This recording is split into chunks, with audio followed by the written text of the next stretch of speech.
Yeah, good. We're with our brother, Kris Buranasombati. Yeah. Black belt, dad, homie, brother. 8 kids, 5 pets. 8 kids, 5 pets, SW, man. I was just talking to a guy who he started in Woodland Hills back in the day. Oh, yeah, yeah. And Sammy was his coach, And That's where I met Nina. Yeah, I was telling my him wife.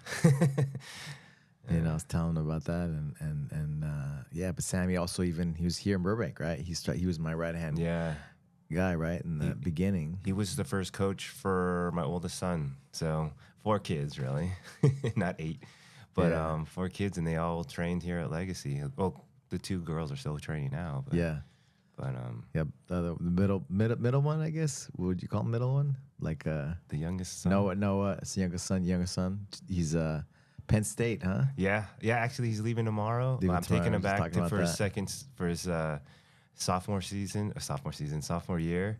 So it was pretty cool. He had a heart to heart to me. He was just like, Dad, I didn't think I was gonna make it. I was like, what? He's like, yeah.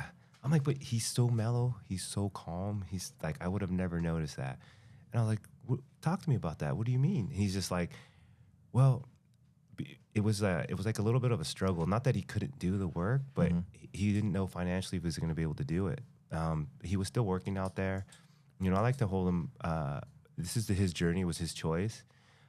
He could have stayed local. Go to East Coast, yeah. Yeah, so he wanted to do that. I'm like, all right, well, it's on you. And he's like, I got this. And he's, this teenagers, strong ego, like they can do anything in the world, which is good. If there's anything that I could have instilled is that confidence in him. If there's anything that could have helped guide him in that is the ability to think that, all right, you're here, you can do whatever you want to try it, and there's always a little nest to fall back on if you need it, right? So then, he's just like, he's telling me that he had a job at not Chick-fil-A, the other one. What's the chicken place? Cane's. Yeah. He had a job at Cane's. Okay. Yeah. So he's working. He's going to school, and he just didn't know financially he could pull it off. And then he ended up getting an RA position, so his housing and his food will be covered. And it was kind of cool because he kept it to himself. But then you feel as a parent like, why didn't you talk to me about it? But then it was another good feeling. It shifted another good feeling as a parent to think my kid can solve his own problems, And he wanted to solve it on his own. Yes. So I get chills. It's just one of those good, proud parent moments where you're like, you go through the little motions of, Yeah, right. Did they learn? It's nice when those things happen, right? It's like, oh, they were listening, right? Or they did learn the things. Yeah, the confidence to have, a little bit of the ego to help the bravery. What do you call it? Brave, like being brave, right? Courage, right? Yeah, that's funny because like one of the things that I wanted to understand, like through the black belt process, was the difference between being brave and having courage. And then I even looked it up one time. It's like being brave is not knowing the outcome, and courage is knowing but continuing to still do it. I may have gotten that wrong, but and that confidence comes from that, right? From those two things. Yeah. Say that again. So a brave is having the willingness to do something of the unknown, and courage is willing to do it even though you know the possible outcomes. So sort of like an ignorance thing where like let's like Braveheart, let's be brave, let's go run over that hill and fight those people. Courage is knowing if I go over there and fight, I could lose and I could die, but I'm still gonna go ahead and do it. Like it's so brave is just fighting a saber-toothed tiger, right? No outcome, whatever. You don't think, right? Like, typical guy thing, right? Well, it's fight or flight, right? Fight or flight. But you don't think about there's no option. It's like, we're gonna fight. That's it. Yeah, fight or flight. I'm gonna stay here. And then courage is like knowing, hey, stuff. Know that what could happen, right? And then that's it. And then once you do it and you survive, you make it. Yeah. Then you have confidence, right? That's what I come to understand, and it's like I've worked with this person has really helped me in my life, and it's really, to me, it's really been a part of knowing about that courage and having and using jiu-jitsu when I get stuck in life, using jiu-jitsu to say, oh, you know, he's like, you've done this before, Kris. Like, you're a black belt. You've been a black belt for 14 years now. What do you do when you have this problem on the mat? I'm like, oh, I do this. He's like, well, why don't you just do that in your regular life? I'm like, I didn't think about that. And it's like really simple things, like interactions with someone where, you know, someone says, man, I could beat you.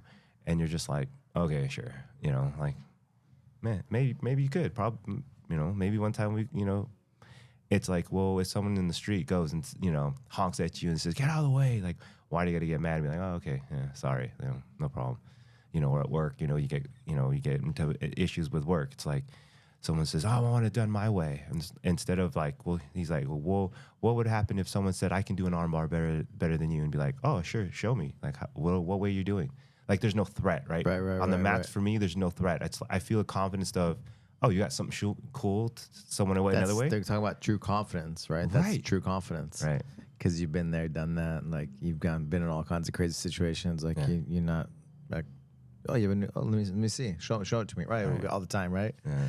Like a whoever asked, have you seen this? No, I haven't. Show me. Yeah. And that's what it's like. Or maybe you have a different way of doing it, right? That you can learn something. Right. I learn stuff all the time. I learn stuff every week. Right. It's cool. And that's what another thing, like flipping is, it's always been interesting here how you've been open.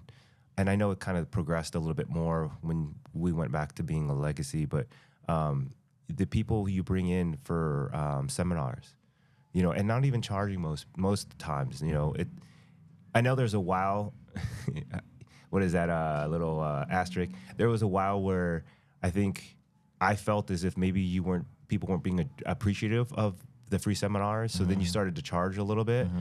And it was just like, that's funny. I asked you, I'm like, dude, these big names people are here, and there's like 10 people.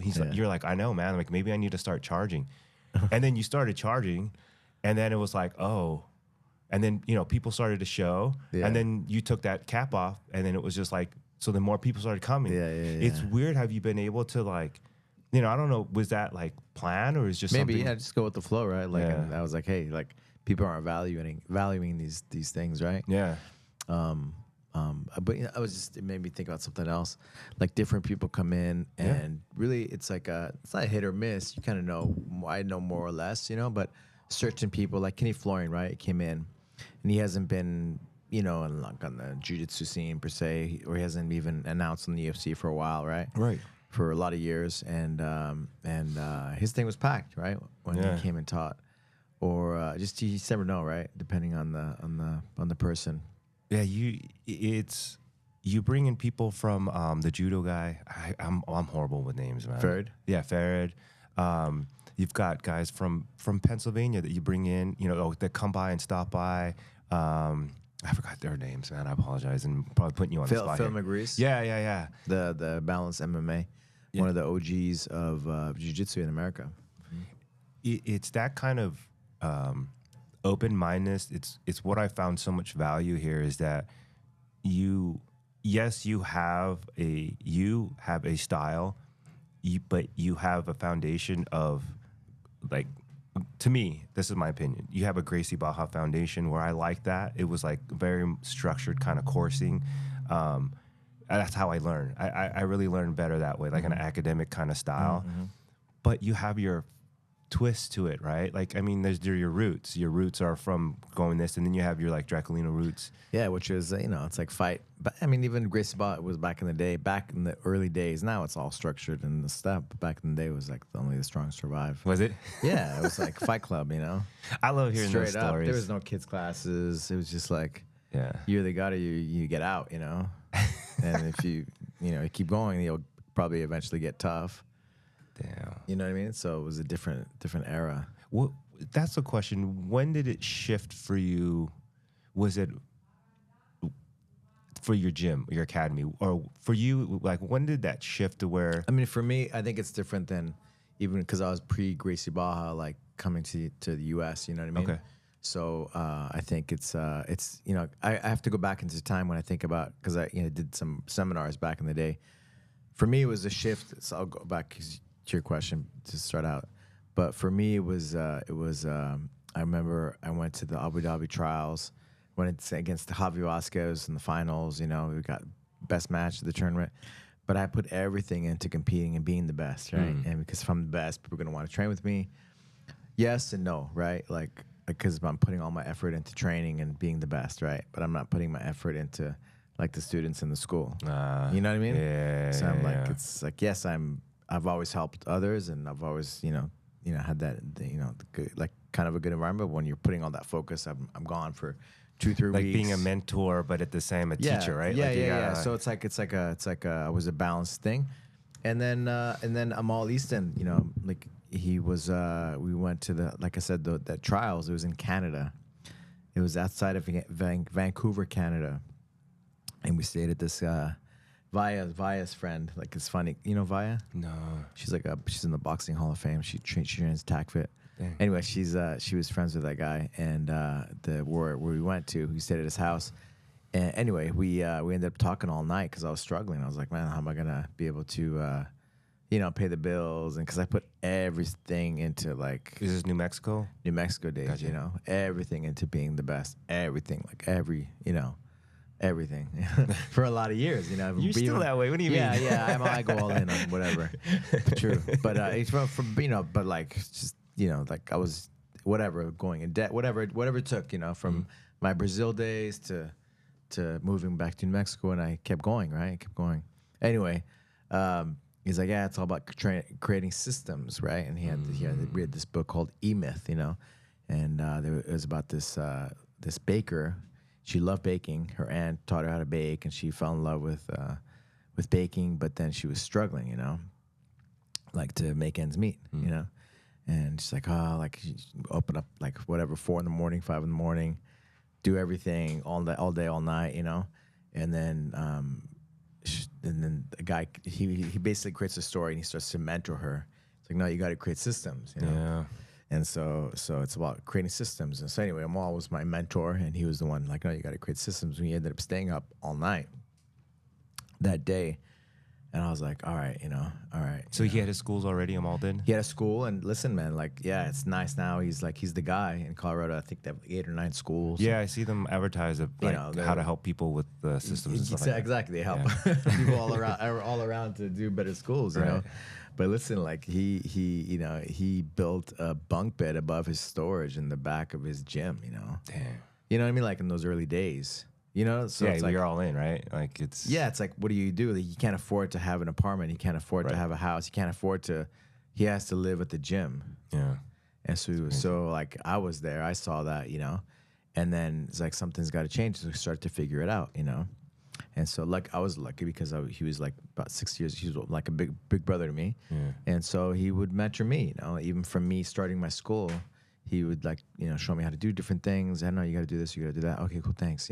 That's from his experience of having a school. Yeah, because he actually, I wasn't sure after Brazil where I was gonna go. He's like, man, come move to Colorado. So I was on the fence of moving to Colorado. I was gonna just move to Boulder, and then I ended up just thinking like, where do I want to go if I could end up anywhere? And I was like, oh, Santa Fe, New Mexico, like it's my hometown. You know what I mean? It's a smaller town. Didn't make sense. Like there's no big university, But I just I loved it there, and that's it, That's crazy. And so I started there, but I had him as a guy telling me what to do because I was 23. I started the school as a kid. Just moved back from Brazil. Anyway, going back to the. So how many years were you in Brazil again? I remember I've heard this story, but we don't have to go. I like 3. Like it was like 5 years on and off, but like about 3 years straight. And then you came, and that's when you started working. But I would go to all the major tournaments. I'd go to I'd go 2 weeks before the big tournaments, like the Brasileiro and these things, and then through 3 weeks before the Worlds. I know we keep tracking out, but we're still on our bucket list to go down there and do that. Yeah, you got to do it. I got to make it happen. The Masters, whatever. I got to do it. I know. I got to figure it out before the too much time. But that's what old people do, right? We talk. We plan these trips and stuff. We're gonna do it. I owe it to you guys. But I've taken a few groups down, right? Yeah. And it's cool. It's. I think there's a lot of people who here at the gym who. I think as a whole in people, even like we are better when we know where our roots are, like where where culture comes from, and so this was built from something, right? So this is built from your culture of your life, from your troubles of your New Mexico gym and working with, you know, Amal and being down there with Draculino and all that. So it's pretty cool. Yeah, and then so you know, sorry. You know, just to go back to the thing on the, because I'll go on all kinds of tangents. Trust me. Me too, man. It's all good. Just try to keep a little bit on what you asked me. You know, so anyway, I went to Omal. There was this guy in Colorado, this karate guy. Okay. And because karate was big back in the day. Stephen Oliver. He was like this, like he was on those karate magazines, like Black Belt magazines, how to build your school, this, that. One of those guys, and wasn't a real martial artist, but he knew how to run the business, you know. Yeah. And so we went to school, and he did a seminar, and I had a moment that like really like I was like, okay, I know what I have to do now. And he's like, who's done 5,000 hours of technical training, like in the martial art and stuff like that? Everybody raised their hand. Who's done 5,000 hours of sales and marketing training? And Lord Irvin was there at the time. Oh, you know, cool. he was in the front row because Yeah. he was being mentored by, you know, the karate guy, the main guy, and then the fat karate guys in the front. Only like 4 or 5 guys raised their hand, you know, in the front, the guys in the front. I was like, all right, okay, I have to put time into studying sales and marketing, like business stuff, you know. And I was like, that's what I have to do if I want to be able to keep doing this and provide, you know, have a family in the future and really do this, you know, to the best. Because I loved it. I wanted to keep doing it. And it's still in those days, it was very like Fight Club day, you know. No, yeah, that's. I was just really lucky because I had some like amazing people. Still to this day, you know. By the way, I like that. I like that term. You create your own luck, man. You create your own luck. You create your luck. You know, whatever. You know, like energy, frequency, things match up, right? Yeah. Stuff you can't even like. You just feel right, and like this feels right. This feels good, you know. Yeah. Yeah, like the guy who had he was the head coach for the biggest martial arts school in town. It was a Taekwondo school, the Taekwondo Institute of Santa Fe, and they were like the main street, like big, huge, beautiful school. And he came over to learn jiu-jitsu so he could teach it to students there, you know. Mm-hmm. And after a while, he was like, and I was just gonna call it Hapkido, you know, because they had some grappling stuff in the Hapkido. Anyway, after a while, he's like, man, you know what? I just can't look at my students in the face. I can't look myself in the face if I. That's a good person though. Grant Collins, you know Grant? Oh yeah. And he has a gym in Laguna Niguel, Optimus BJJ. I've been down there a few times. Yeah, a lot of times actually. Yeah, so he was the one who started. He ran like a phenomenal program. Like I said, he's a great guy. He's a great guy. Yeah, tall, like young, and you know, he had his girlfriend at the time, beautiful girl. She's like, yeah, you know, she started crying when he told her that he was quitting and he was going to put on a white belt. Oh wow! And he started my kids program, you know, and it was with one kid, and we made a deal, and he just started the kids program. I see why you two, Manuel, same mentality. Well, it was like hard. It was still workers. It was still Fight Club. It was still hardcore. I took these guys to all over the Pans, that. I don't think he ever went to Brazil with me because he was in acupuncture school. He was also getting his Chinese medicine degree. But you know, I took him everywhere. We traveled all over. You know, I think he made a post actually a couple weeks ago, just like we would travel around looking for fights, you know, like straight up, you know, like the tournaments, like, you know, to show like who's the best, you know, because we were in a small little town. Gotcha.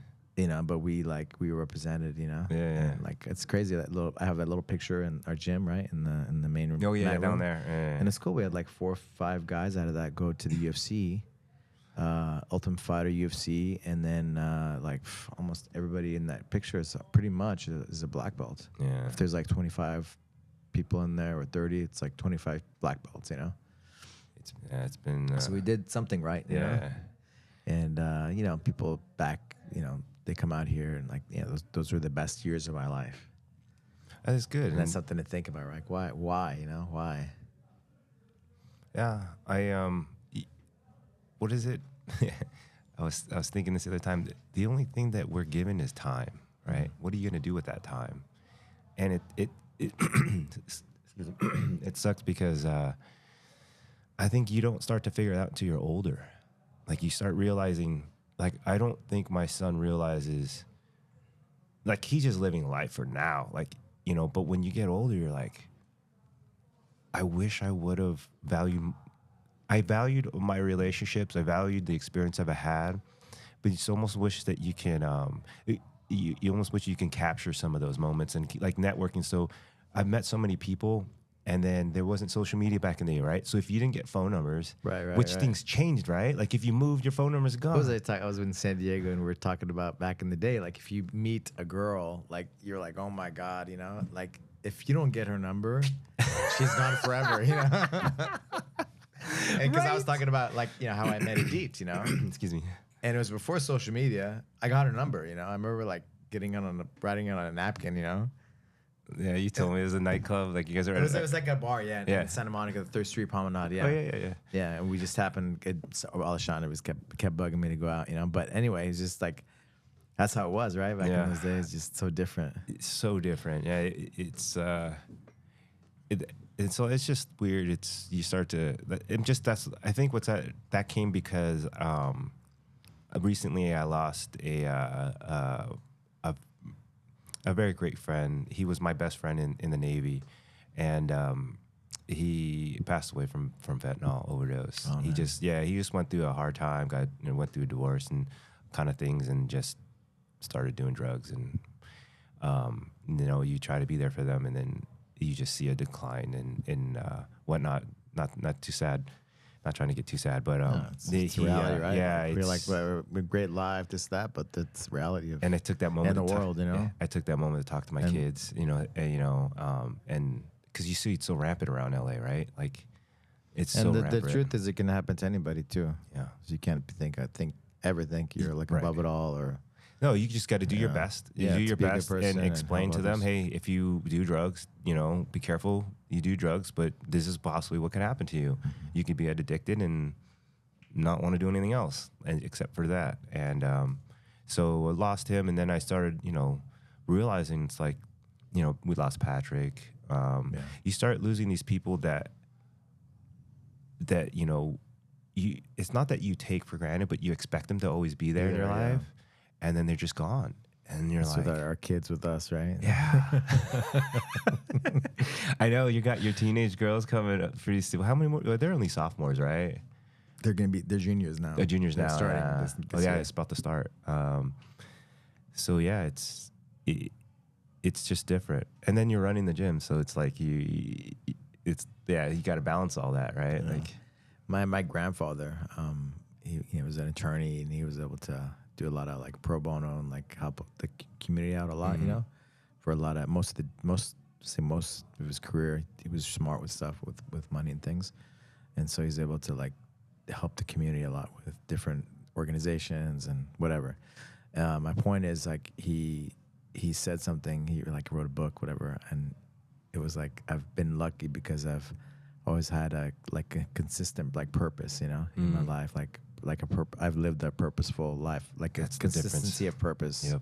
That was the words he used. I've always had consistency of purpose, and so of course because he was blind. Oh, that's right. He was blind. Yeah. There's the picture of him downstairs. All right. Yeah, like he was Hispanic, he had black hair, so like a lot of, you know, people that were well-to-do, they were like Texans and white, and you know, he got spit on. Like he didn't let my mom go to like Texaco, the gas station. Even when they got older, you know, they didn't teach him Spanish at home, you know, because they didn't want them growing up with an accent, you know. So later on, she actually became a Spanish teacher. She's a linguist, right? Yeah. Went to like an exchange program in Brazil and Spain, and Madrid. Anyway, it's just like, you know, that was the world, but he was able to like help do a lot of good things, you know, and that's what he said, like, I have consistency of purpose, and so I feel really blessed. Like, you know, I know the crazy things can happen, right? But I feel really blessed that I've been able to do this, you know, this thing, you know, and I believe in it, right? We believe in it, right? Yeah, I do. For everybody, for the world, and yeah, man. I was telling my son actually this morning, I was like, man, that we get to do this, you know, we have the opportunity to do this, like, don't take it for granted, you know, because he was helping with the little guys, and then the summer camps last week. So it's just like the fact that you get to do this, you know, it's really powerful work. It is. I've been able, like I said, I was telling you earlier, Junior's 27, 26. Can't remember. Sorry, 1998. I know what year he's born. I just got to do the math. Noah's depending 18. on the month, right? Yeah, right. Noah's 18, 27. And then Brooklyn and Emerson, they're 7 and 9. But each of them I've been able to share this experience with them, which is martial arts, right? Like jiu-jitsu. And where I'm not asking them never, I sort of messed up. I do admit that I sort of pushed, competing with Junior. He didn't have a really great experience with it. And then Noah was straight out. I kind of learned from that. And Noah was just like, I'm like, just try it. And then he tried one tournament and he still remembers it to this day. He goes, I did. Noah or Junior? So Junior, my oldest, he competed a lot. Right. He was getting really good at it. Yeah. I remember and then he went to soccer in high school, but Noah didn't want to compete, and I was like, you got to try it once. And he was really young. He was probably 10 years old, and he still remembers that match to this day, right? Like 8 years later, from a mind that's like experience, everything's new every day, right? Yeah. He remembers vividly the match, and he was just like, it ended in a minute. It was just like, it was just quick. And he told me, I don't want to do this again. So I remember, I'm like, okay, maybe not push this on him. And then later on, when he started doing the Noogie again, he started training again. Noah started training. Well, he always consistently trained, just off and on. But then he wanted to compete again, and when he was in high school, so he was about 16 years old, and he did phenomenal. Like, he went into the final here in-house tournament. He went into the final in Nogi. Still. Right. Nerves and he lost to like a 20-year-old guy, and he's 16. But he hung in there, and he almost won the match. Yeah. Right. And he was like, he immediately gassed out because he really didn't train. But it was just like, I was really impressed. Excuses aside, like I told him I was really impressed. He's like, yeah, I don't know. He talked about it with me when his trip down. He's like, I don't know what got into me. And he was telling the girls, he's like, because the girls have recently competed. Yeah. He's just like, hey girls, it's okay if you win or you lose. You may like it, you may not. I tried it once, I didn't like it, and then I did it again when I got older, and I really liked it. He's telling them. Yeah, he was telling them. See, it's just that. That's why this is important, right? Mm-hmm. And it's personality. Like, I've seen so many people come and go, and I always told, I always wanted to tell people is what I've learned from this, right? Because I can't speak to other people, but what I've learned from this is value the relationships that you've made, and appreciate what they've given to your life. And if you decide that there's something else, if I decided, hey, you know what, I think I don't want to train anymore, just come tell you, hey, you know what, I need to take a break. I think I'm done. It shouldn't be. I don't think that'll ever happen, because I still love jiu-jitsu to the way when I first walked in this building. Could we contribute to many things? And I just think big part of it is the environment that you've created here. Is the ability that we're not a competition gym, even though a lot of people compete and a lot of people perform well. It's more of it's not bring like your kids. Yeah. Come try class too. Come. There's a dad. I don't want to say, names, whatever. He may not want his name, but I was like, hey, he's like, I noticed your daughter. He's like, oh, we train there. He's like, oh, my, thinking my daughter might want to train and want to help build her confidence. So he brings a daughter, and I'm like, Alberto's gonna come talk to you. So I'm gonna talk to you first. If you ever think about trying a class, come try a class, man. It could change your life. He's like, no. I got this and I got that. A couple months later, he's like, oh, Alberto came talk to me. What am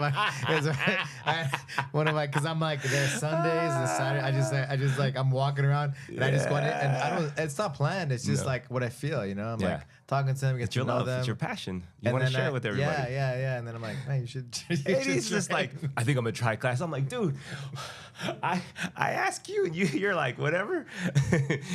No, but it's. But that's all. And then, you know what? He's into it. He's texting me. He's like, hey, man, sorry if I'm texting you, but I just want to give you weekly check-ins, and they're mostly for me, but you know, I'm just checking in, and I'm like, dude, it's cool. That's what this is about. That's what legacy is about. Is we're a family. We're here, right? Like we're all here. Like one team, one goal, right? Like we're all just here, and it's not you. I had to learn this, and so it took me. So I want to say about 4 years ago, I got my black belt, and we had one of these, and one of my bucket list goals was to get a gold medal as a black belt, and that checked that box. And then one of them was to get an IBJJF gold medal, right? Check that box. Since then, because the level is a lot different, right? From brown to black, right? You're going against black belts that have been around the game for a long time. I'm competing against guys you've competed against, and it's like insane. Like over 20 years of experience, you know. And I'm just, and not just jiu-jitsu, like as a black belt, and you know, I've had my guys victories. that grew up in the old school, you know, Brazil days, old fight club days, right? And you know, you share moments with these guys, and you know, one of them started following me on social media, and then now like I you know, one guy, like, you know, I was able to win that day, and he's like, man, you're a tough guy. I knew Alberto, you know, teaching you guys good, and you're a tough guy. And I was like, it feels good, like it, but it's not. That's not the reason why. When I figured it out, it was just, that's what all changed for me. A lot of it changed for me is knowing that it's not about winning. It's just about executing, getting in the movement. Being a winner and a champion in the gym is not the same thing as going out there and in competition in front of a bunch, you know, forget the people, but people's styles you don't know, the pressure of if you lose, you're out, right? Like in IBJJF, that's the coolest thing ever. There's no like, oh, you get a second chance. You know, it's like, no, it's like you win or you lose, and if you lose, try you go again. to Vegas or one of these other farther places where it's like one you lose your first match and you're out. You're like some of these international trips, you know, these guys go and they're like, oh, I lost my first match. Yeah, and then you're just sitting there. But what I figured it out was just free my mind. They call it, you know, like finding a flow, you know, like, and I was wondering, how do people win? To be a Masters World Champion, you need to at least win 5 matches now. Yeah. At least 5 matches, because there's like 60-something guys now depending on your age bracket. And, 60. I think sometimes it's 30, but like to whittle it down, you need to wait for gold. And how do they do that? Like, so like I was going and giving each match my all, but I was beating myself in my head. I was just like, the pressure and the stress, the anxiety, stuff that's funny that you guys talk about in TacFit, right? Like there's doing the exercise, and then there's doing it with muscle memory, and then there's doing it with no thought at all, where you're breathing and your heart rate's calm and you're relaxed, right? Like all your energy is, you're spending less energy doing the same exercise as if you were to do it than I was to do it. You know, you have those reps in, you're not thinking about it, you're breathing right, your breathing's right, your stance is right, your technique's right, you're spending less energy. And that was a huge for me. Like TacFit was huge for me to help growth for me as well. It helped me understand that there's an arm bar, and then there's an arm bar, like without forcing the arm bar, right? There's a cross collar choke. There's systems, right? Like that's another thing that helped me learn through here too. And it's funny because I feel that, and the guy who am I to say nothing, right? I'm just a lowly black belt, legacy black belt. But my point is, I feel no way, man. You're one of our leaders, man. Yeah, you know? I just feel our homies, you know. I try. Guys, we can count. They can count on you, you know, for like if they need something or anything. Yeah. I can, you know. Oh yeah, for sure. It's like family, you know, legacy family. I just feel like say that like overused word, but it's like it's like at this point, you know, all these years and our kids and families and. I try, man. I try. I want to go back to Noah. What he was talking to your daughters? Oh yeah. That was so cool. So what did he say? You started. He said, yeah. So then he was saying, just go out there and try, give it a shot. And if it doesn't matter, it doesn't matter if you win or you lose. Just just do your best. And Nina and I looked at each other like, is this kid? I'm like, I don't think he's a kid anymore. You know, I don't think he's a kid anymore. The girls are like looking yeah, up it was and like taking it in. Yeah, because that's Big Brother. You know, it's even different than you guys saying it to them. It's different. It's even so. Every night I go and say goodnight to them. I make sure every night. That's confidence, right? Yeah, I'm saying that to them. Yeah, and then we say goodnight, and then we say goodnight to each other, and I say goodnight to in Tagalog, Kuya is bigger brother. So I say let's say goodnight to brother. Let's say goodnight to Kuya, and they say goodnight to Kuya wherever you are. Like that's how important he is into their life. So it was cool. It was a big moment for them. Yeah, man. Yeah. So, but you know, it's been great. And then they want to compete again. You know, so one of them is very athletic, but she wants to win. So I'm just like, oh. Like, she gets mad when she doesn't win. Kevin knows what I'm talking about. You know, the other one, like, and the other one's just like, I'm just here, I'm chilling, right? I'm just here. So, you know, Emerson really wants to win. Like, she does not like losing. And it's good. So she has that fire, and she's very athletic. Like, if you teach her something, she'll figure it out fast. Where Brooklyn takes time for her to learn it. She makes a funny comment to me. She's like, hey, you know, she's like, I was like, you don't like soccer? No. I was like, why? I don't like the sweat. I'm like, what?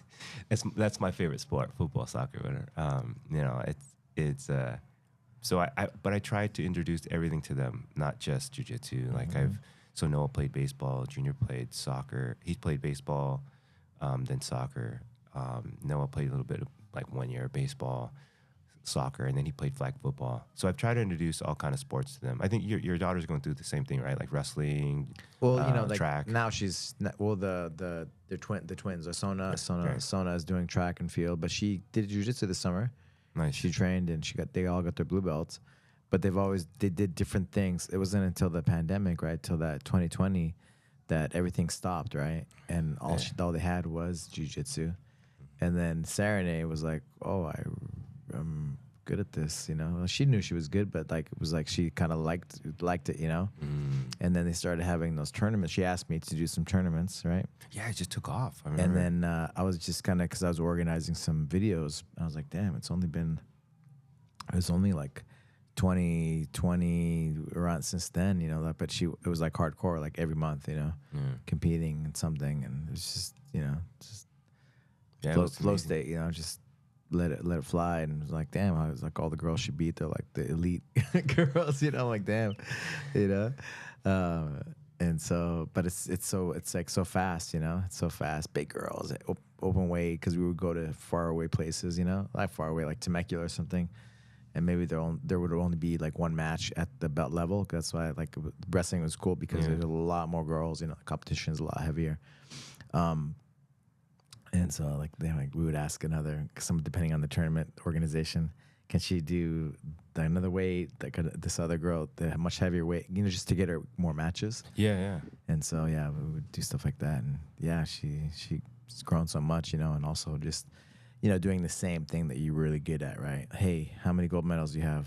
Do you need another gold? Would it make a difference if you get another gold medal today? At a certain point, you're like you have enough, right? And then what's more important for you to learn and get better, improve your overall game, or to get another gold medal? It's like to learn and, you know, improve my game and get better, you know? Yeah. And then like that. And then she had her best actually tournament, you know, after that, you know, did different things. Yeah. Didn't, you know, because took me 10 years to figure that out.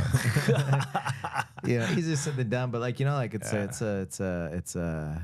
like lessons, right, that you learn along the way. And it's been nice because those things have translated over to wrestling, the same mindset things. And not to talk about her and stuff. And it's just about your kids, just about what life, about what jiu-jitsu has. Yeah, I guess the point is, like, right, the jiu-jitsu, like, they do other sports. They did other sports. For like Sona, she does track and field, right? Yeah. And so we just did a podcast with her this last month and talk about like moments where you're just so proud, like a proud dad moment. And they had that morning they went to Griffith Park to run. There's a cross country. There's like, I don't know how many kids, 60, 70 kids. I've ran that. and only like 3 or 4 kids showed up, and she was one of them. And she, I don't know what she did. We did the night before, but she got up at 8 and showed up, and she's like, well, I learned that from jiu-jitsu because, you know, I would make them, you know, I didn't make them train every day. I just made sure that they were consistent. They were twice a week, you know, if they want to come more, cool, but twice a week, show up, yeah. And so I learned that, and if they, like, Adi was like, oh, we're going to this family thing. Okay, cool. Like, we just have to make it up, you know? Okay, deal? Okay, cool. And then, like, they just kind of grew up doing that. And then it carried over there. I was like, oh my God, it was all worth it. You know, you know? It's just like cool. Discipline, right? Yeah, like just showing up and no matter what, how you feel, you know, and if you can't make it, something happens, you just make up that time. You had a proud parent moment. Yeah, it's cool, you know, it's cool. Yeah. But just talking about these things, like they transfer over to everything, right? Yeah. Just the life, right? Not just the sports. I have a funny story about Griffith Park. In high school, I was running cross country. You went to Burroughs as well? Yeah, so I went to Burroughs, but my mom was a mess. But so we moved out of the city, and then I had to go to Poly, and I went to Poly High School for like a couple days, and all I saw, I was a super suburban Burbank kid, and I had no friends there in Poly. I went out there and I saw fights every day, like Latinos versus blacks fights. Like, I was like gang fights. I told my mom, she's like, what do you think? I'm like, I think this is the worst fucking thing in my life. She's like, what do you mean? I'm like, because I like to study, I like to learn. And it was like, they were there just to fight and hang out. It was a culture kind of thing, school. And it sucks because it's not the kid's fault, but that's kind of, you said, you know, that's when you get mentored by other people, and it's just sort of generations of it. So she put me in a private school. I'll shorten it up. And so I went to Providence. Our tangent. I don't know. We go off like quick funny joke. Yeah. Nina's calling us. Hey, where you at? I went to Providence private school for a bit because I went out of area and I started running cross country. I love running. I used to run on my own. I just go and run every day on my own. But I ran cross country, and one of the first meets was in Griffith Park. And I go out there, I'm a sophomore, first year sophomore. So we start running, big pack of people. And I'm like, I can run. So I kept up with the top pack. I ended up finishing last. My sophomore year, I finished last. And the coach was just like, what the hell? Like, they were waiting for me. Like, I'm the last person at all the race. Like, but I finished, right? So my mindset was don't quit. And I saw people drop out, and I saw people walk back. There's shortcuts to cut back. I was like, oh, hell no. And so I finished the whole course. And, but man, my coach is giving me crap. Like, oh, you know. And then, so the next year we go back, and we're all driving. He's talking to the new freshmen, you know, kids. And I just ran because I loved to run. I wasn't fast or anything. And he's just like, and he's like, hey, don't worry. Kris over here finished last, so you got to do better than him. So it was even horrible. The next year, huh? Yeah, even the next year he gave me crap for it, and I didn't finish last, you know. But it's one of those memories that you have. But it's always been in my life to never quit something, you know, like. And even if I'm finishing last. Speaking of like the things that give you confidence, that maybe okay, you finished last, but you didn't quit, and there's other people that quit. Right. And you didn't stop at a teenage year, right? Yeah. Crucial year. And it's, you know, and some people, it's weird. Like, some people feel as if like, I didn't finish last. I'm like, yeah, but you didn't finish. Like, but I didn't finish last. You didn't even try, right? Yeah, you know, you quit. It's like, no, I'm not quitting. It's like, yeah, but aren't you embarrassed you finished last? I'm like, I didn't think about it, so I guess not really. Like, to me, I'd rather have done it. I'd rather suffer and cross the finish line, like throwing up at the end. But, you know, and then I ended up becoming a pretty strong runner for them. I ended up becoming, that's just a tough course. That Griffith Park course is tough. It's flatlands up into hills. They may have changed it since then, but that was some insane running. Yeah. That's just some stuff. But yeah. Character building things. Yeah. But I think really just quick to go back to the point is, I think John Danaher has marketed the hell out of a system, but I think we've all realized that when you start to succeed, it's all about systems. Like it's just a natural progression is how humans are successful, is through a system. And that's when I started to realize, like, that's when I started to win, is like, all right, I need a system. And I figured it out on my own. Like, I was going to just, you're out there, you were coaching me as a purple belt. I took third in pans. And then as a brown belt, I kept losing. And I was like, oh man, like the jump up level of quality was so high. And then I was realizing, all right, I'm going to go back to what is taught here. And people would ask me, why are you doing deep half guard? Why are you doing deep half guard? I'm like, why would I not? They're like, man, that stuff don't work. That stuff doesn't work. That's old jiu-jitsu. That's old school jiu-jitsu. And funny, because then that's when Bernardo came out and started waiting with it, right? I was just like, his weight and open weight. Right. And I was like, Jeff, like the worlds. I got lucky because it validated to me at that point to continue learning it. But it was just like, all right, I get stuck here. What's next? And speaking of the people we brought out, he's one of the guys that we brought out, right? A couple times maybe, or once. Maybe just once at least. I got his signature. Once, That's what it was after he had won double gold, right? Yeah. Just with his over under and his deep half, right? Yeah. Or single or half guard. Yeah, you've had recipes, Leandro Lowe out here. You've had a lot of people out here. A lot. It's just best in the game, right? Adam Wardzinski. Yeah, and then that's funny because I love his game too. Were you here for Eric Muniz? No, unfortunately I wasn't. I had to work. I wanted to be here so bad. He brought his like wrecking crew with him, and they trained like the day after the Worlds. I know. After all those matches, man, I was like, I heard they were training with everybody too. Yeah, they trained with everybody. I was like, I don't need to train. I told him, it was like, but he wanted to do a good job, Man, my body would be broken. Oh, you could. All those guys, that's double day competitions too, right? Saturday, Sunday. Oh man, and his guys were gold medalists too, right? Oh, a female. One of them was a female.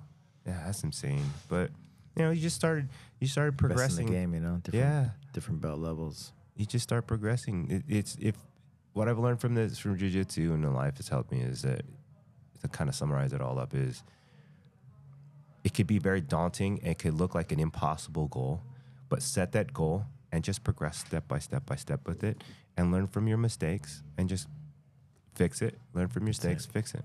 Recover. Remember the Spike TV days? Oh, man. Yeah. On the UFC, The Ultimate Fighter. That's the only way really to watch.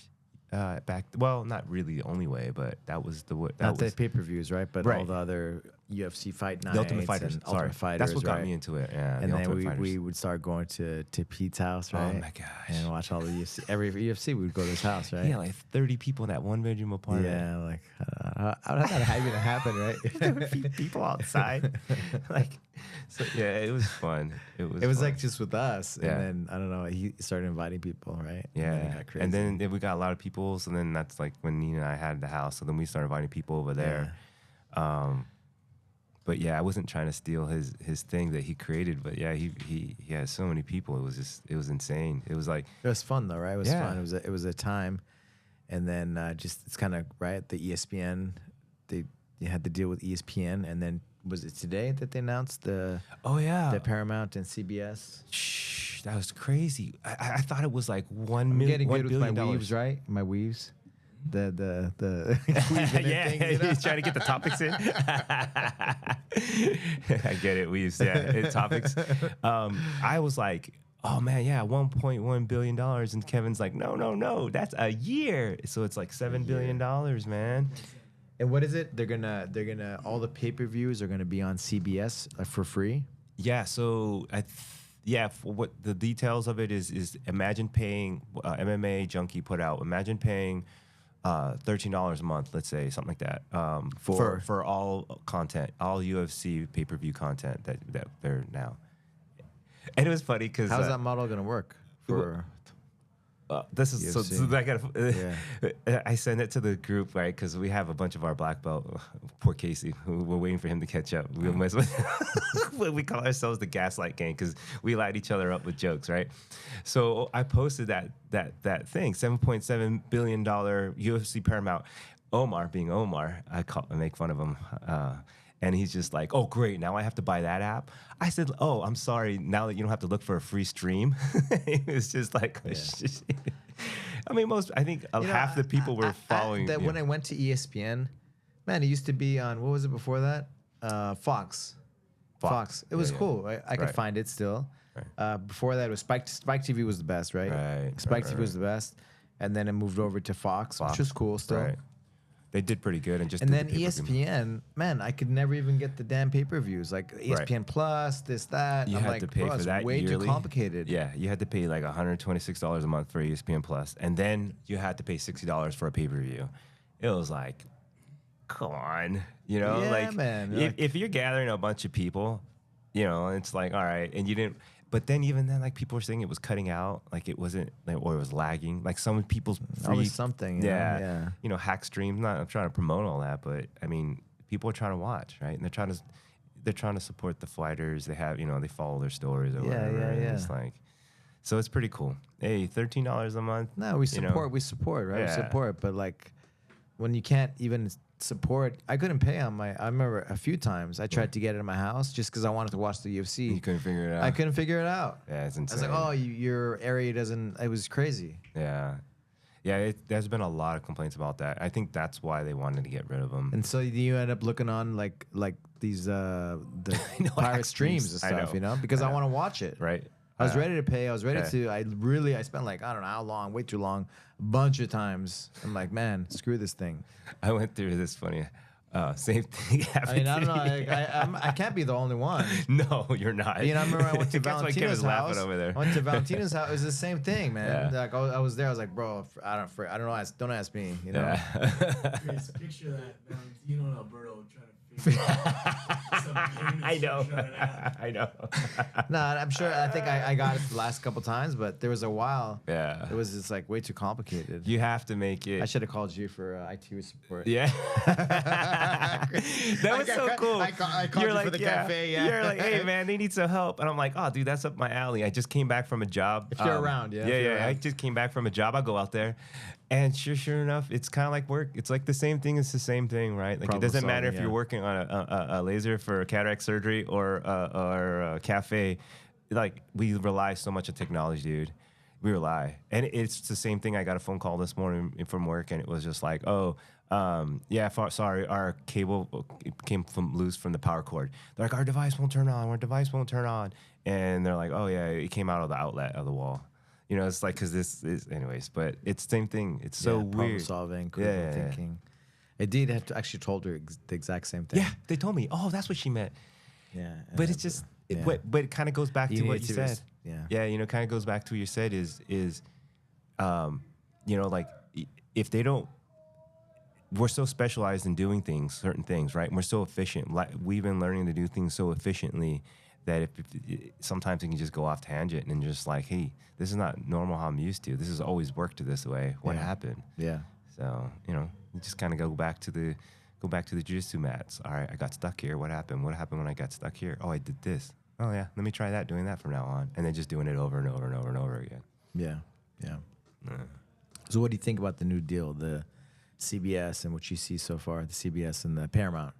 I think that'd be cool. I mean, if it's true, $13 a month. You pay the Paramount app. Yeah, you pay for the Paramount app, and then you should Paramount own CBS or what? How does it work? I think that's how it all is. And then CBS. Paramount's the oldest production company, and it's an app, so you get to watch movies. Right. And it gave me because I was like, I don't need another app because I saw some cool things. That's on what there. Omar's comment was, right? I was like another app. I don't want to get another app. You know, like I already have enough apps. But then now that you see, like, forget it. I have to get it now. And you can take off ESPN Plus. Yeah. Yeah. See you later. They're prepared for all that. They got all the money. Yeah, it's supposedly it's supposed to be better global distribution. Paramount? Paramount. Because what Kevin says, they're trying to get more international audiences, which they know, right? They're all the fighters in Spain. 7 years, I'm in. Like I've been listening to some of the and also like the brand, right? All of a sudden, it's like now it's like at the top of your because WWF. I'm used to WWE, whatever. TKO, the parent company. Now, if you have a streaming thing, it's like you can't afford $13. right? Everybody Like you can can't afford support these 13 fighters, bucks. you know? It's like everybody wants the fighters to get I'm paid just more, curious but you on- can't pay I'm 13 just bucks a curious to month. see how, right? It's like Netflix, right? With the Mike Tyson fight, right? Yeah. Oh yeah, they put that out for free. Man, what was that? That was good seeing him come on out with his butt cheeks hanging out. You know, like Dana White calls those holy shit moments, right? Yeah. Where people, crazy knockouts or crazy cuts. You're like, holy shit. That was a holy shit moment with Mike Tyson. That like if you had to pay for that, which no one did, right? Because it was like free And streaming. that was the moment. Like forget about the fight, thing. dude. Like Mike Tyson just coming out. How old is he? He's almost 6 years old. And it was just like, Still what jacked, is you this guy know? doing? You know, he's wearing his, I guess the cup, but whatever. And it was just like, oh, he's been in podcasts. I read about it. I saw it recently. He's stating, he's like, that's what you do in the locker room, man. Like you're in the locker room. Yeah. You know, cameras are there. Did he do it for bites? Probably. I'm sure there's something into it. But that was like, you know, clicks, whatever they call it now. But that was funny as hell, dude. That was funny as hell. I think that was like a moment of the year. That was a classic moment. Anyways. Dude, he was our idol as kids. Yeah, of He course, was like, yeah. he's the GOAT. He's the GOAT. Like if you asked me what a fighter is, it's Mike Tyson. Yeah. It's you beat them before they even showed up in the ring. Like he beat them. He beat to me like he was just so dominant. It was insane. He uses all the words, right? You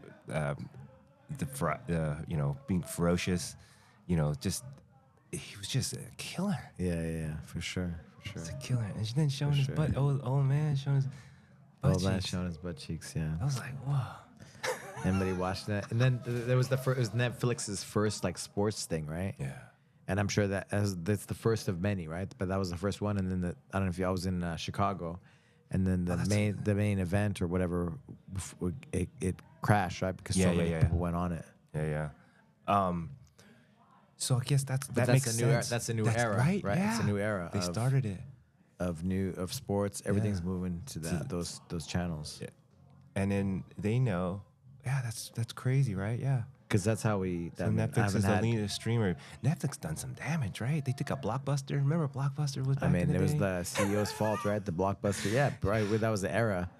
Yeah, they could have streamed. They could have went easily to stream. They asked like that they had an option to buy them, right? Because Blockbuster, the name was really cool, still, Choices right? we make in life. And how they laughed, I think, at Netflix, you know? Choices we make in life. Because back in the day, it was like, that. you would mail it in, right? It was like DVDs. Oh still. yeah. You would. I forgot who they that would was. send it to you, and then you would mail it back. Hollywood Video. No, but started? Netflix too, right? Oh yeah. That's how they right. did it. They were competing with Blockbuster.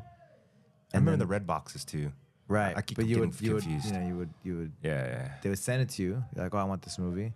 They would send it to you, and then you would mail it back. That's right. When after you're done watching it. Things have changed, man. And then they little by little invested in technology, and then of course, Apple TV and all the streaming things, smart TVs. It's funny when we were kids. Phones. When we were kids, they were iPhones, like trees. Androids. Trees and paper were like huge. Like you gotta reserve. Don't kill the trees. And now everything's so digital. It's like you can't even keep up with the digital content. And now there's no clue on how they're gonna power all this content, right? Like all the content that's gonna, there's so much. It's insane. It's how fast we've lived in a crazy time. We got to see it. How did you know to get Kris? Oh, how did you invite him? We hang out a lot. It's like he's like Kris B. He didn't even ask me. He didn't even ask me. He's like Kris B. Oh hell yeah. Oh man, yeah. Well, I kind of live here, right? I met my wife here. Yeah, got engaged on that side of the farce by the Legacy. Someone Frank asked me. He I have goes, the picture still. He's like, I just saw a picture. I'm like, well, the picture, Frank. He was like, I just saw a picture of you proposing on your knee with Nina on this side. I was like, oh yeah, I proposed to her here on the mat. And he's like, no way, man. I was like, yeah. But I didn't meet her here. I met her. Woodland Hills. Yeah, Woodland Hills, because Sammy asked me to go out there to help out. And then she lived right down the street from there. But really, she used to train at Encino. But even though it's kind of like not same, but same. If you know, you know, right? Yeah. Gus, Sexy Legs, all the OG James guys, Ulof. right? Yeah. James Ulof. That's what's crazy here is like I keep going back to it, but it's like something starts, right? And it's like a living organism here. 530 Gus started that, wanted to really do that. And then Atarka came in to help support that. And now it's a drill class run by Ricky. Like, and it's saying, it's awesome. Astamir started with just, like maybe working with class, yeah. And then his wrestling class. And he's just got huge, like, I go and do the Revive because that's like Revive saves my life, dude. And then and I'm coming out and he goes, brother, you're always there. What are you doing there? He's jealous. But his class is huge. Yeah. Like there's no room for those kids over there anymore. And it's just everything starts with the vision and thought. And if you just but in the beginning he had like him and his son. And then like consistently I'd come out of the door, him and his son. Saturday and a couple kids, right? Right. And then he had this 3:30 class, whatever, yeah. And then sometimes I would see him just at 2:30 or whatever, something. Yeah. He had little kids class going on for a little bit. Yeah. And it was just him and his son. Like consistently, right? Yeah. But you would see him and a couple kids, and now it's insane. Yeah. Now I'm sitting there in the sauna here, boom, boom, and they're doing double legs or whatever they are over there. I was just like, damn. Yeah. It's insane. But that's what this has been. 7 days a week. 7 days a week, Sundays. man. I see you guys on Sundays. Yeah, that's like I was getting him cold brew coffee. It's this guy, man. He's just like, hey, man. He's like, your kids, I love your daughters, this, that. And I'm like, and he's like, hey, can you get me a coffee? I'm like, man, I know you too long. You don't try to gotta butter me up, dude. I'm too over that shit. Trying to compliment me or your kids. Butter muffer. muffin butterer. Yeah. It's smooth though. It's just like trying to break the ice. He's like, hey man, can you get me a coffee? Like, here's $5. Like, yeah, I got you, You dude. give so much. He has such a big heart for all of us. No, it's like it's a family here, It's like, oh, you need coffee? Yeah, I got you. I'll get you a coffee. No problem. But it's just how I feel like it has been here. So it's always been that here. May not be for everyone, but it's just the way it is here. Yeah. And you were one of the first students here in Burbank when we started the gym. You guys were still Patrick, Eric Eschery. You guys were still Gracie Baja. You guys just became back Gracie Baja. It was weird. It was like a transition. So I had the Pasadena. Right. It was Legacy. And then the Master Carlos Gracie Jr. took me out to lunch or whatever, me and another guy, right? And because they wanted me to be part of their franchise. And so then I switched over to Gracie Baja, and we opened up Burbank, and I knew it was going to be my home gym because it was close to my house. Yeah. And then it was Gracie Baja, but Got you.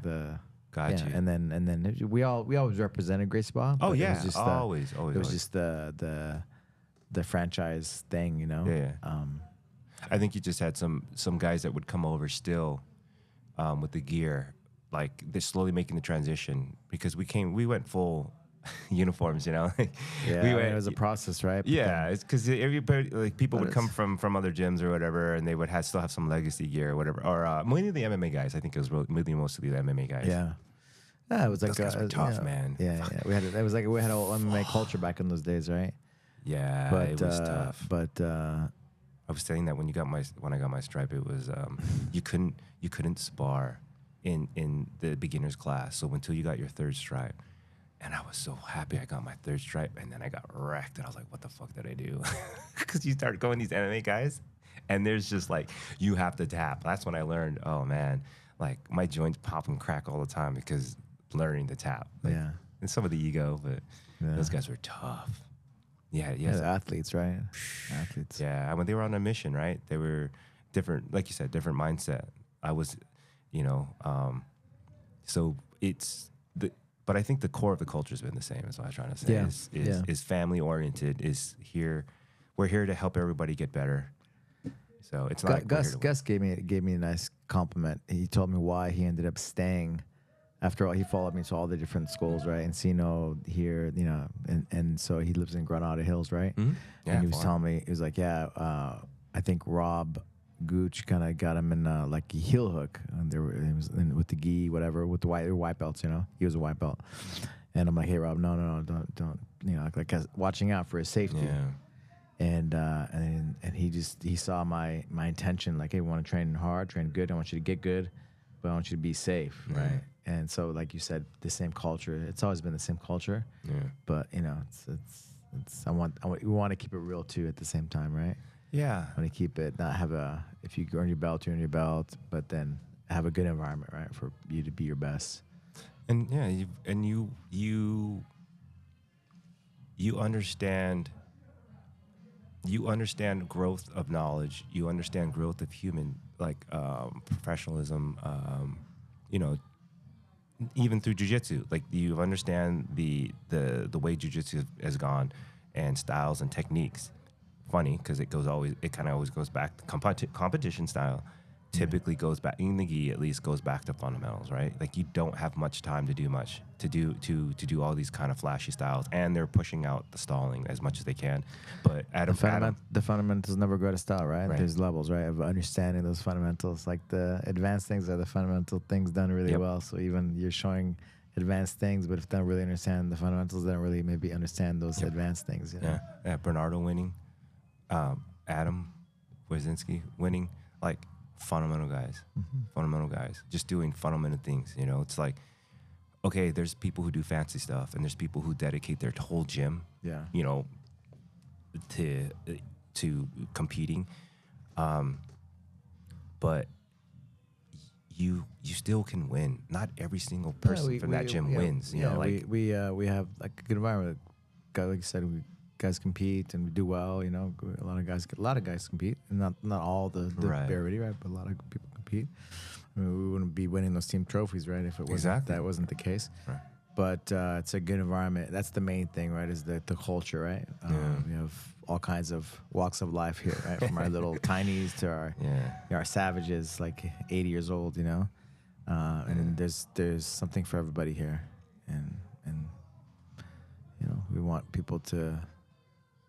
We want to get the best out of everybody, and that's. I feel like it's a good place to do that.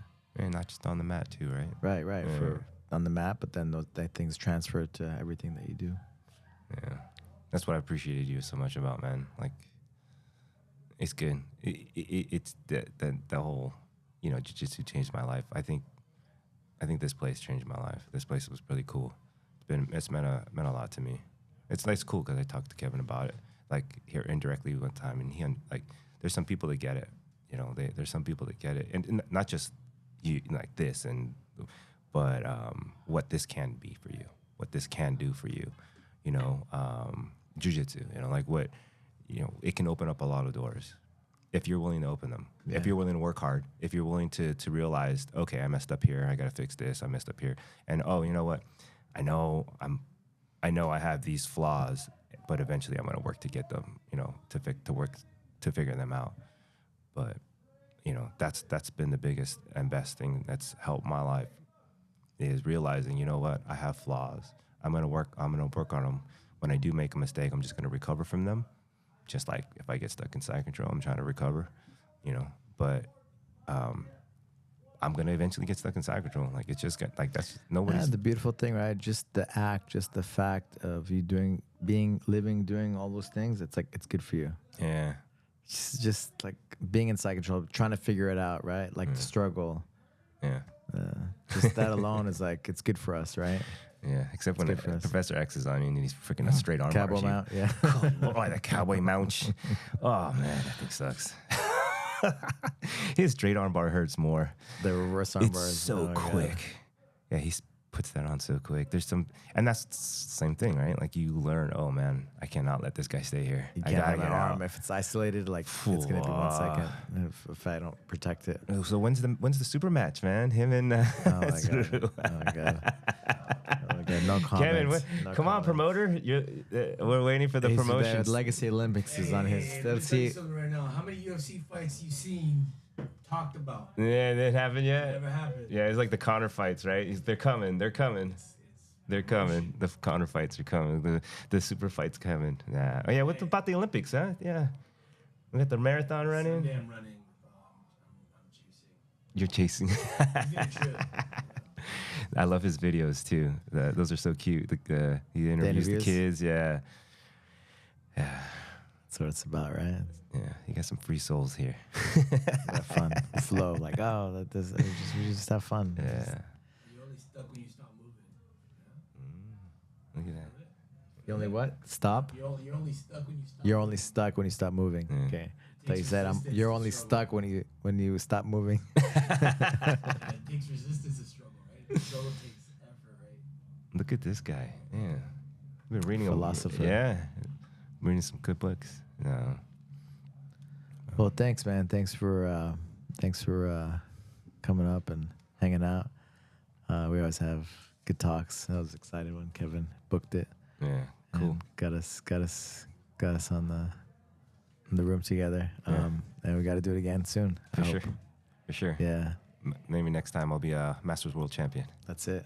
Yeah, it's gonna happen. It's gonna happen. Yeah, that's my goal. That's it. I'm gonna keep trying until it happens. So it's just a matter of time. Yeah.